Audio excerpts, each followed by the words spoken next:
500 block of North Nelson Road on a report of a male with a knife cutting himself and fighting with the caller, who was also a male. Officers arrived at the scene at 9:31, immediately came into contact with the suspect. The suspect began charging at the officers with a large knife in his hand. At that time, the officers ordered the suspect to stop moving. He did not stop moving. In fact, he charged even further, yelling at the officers to shoot him. At that time, one of the officers discharged his firearm, stopping the victim, who fell to the ground. Officers also responding to the scene, they rendered aid to the suspect until the medics arrived. The suspect was transported to Grant Hospital, where he was later pronounced deceased, 10:05 a.m. BCI called in to investigate. What will their role be? Just as always, just to conduct the investigation and see what really led up to this. Did he die from the gunshot injury or the injuries from killing himself? Of that, we're not sure. We're still actively investigating to get to the bottom of what happened here today. Was the other person injured at all? Not that we know of. Again, that's a part of the investigation, but at this time, we only know that the suspect was injured. So basically, officers hurt? No, not that I know. So this basically started as a report of a stabbing and escalated into this. More of an altercation, more of a confrontation.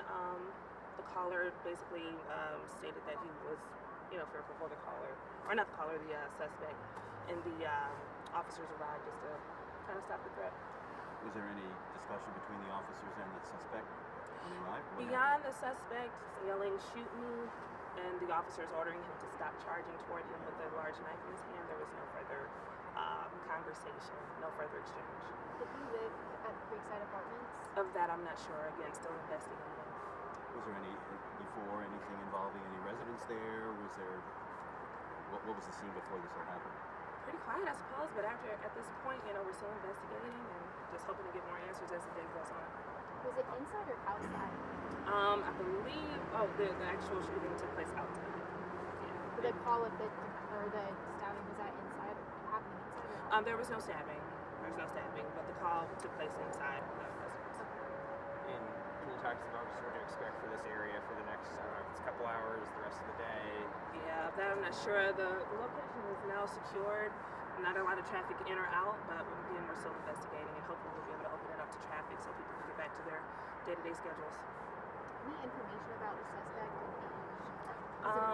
Nothing that we can release at this time. Definitely male. That is something that has already been released, but at this time, we're still investigating. So until we're ready to release all those bits and pieces, we'll keep it where it is. Was this person familiar with? Were you from police familiar with this individual at all? I don't believe so.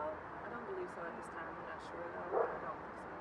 Any concern for mental health being a factor here? That's always a concern. Anytime you do something like this and you put yourself in this kind of danger, there's always a concern for mental health. So again, still investigating. We don't know the history here, but I would say that's always a concern. So it sounds like this is like a suicide by an officer, by him saying to shoot him. Is that? We can't assume that. We can't assume that. Heightened tensions, you never know. Was it an adult male? Yes. And then over the years, the city has brought out more efforts for alternative responses to address, mental health. Was that something that was used here? I can't really say exactly what took place in the moment, but I can say that they tried everything that they could to stop the threat before it came to what it eventually came to.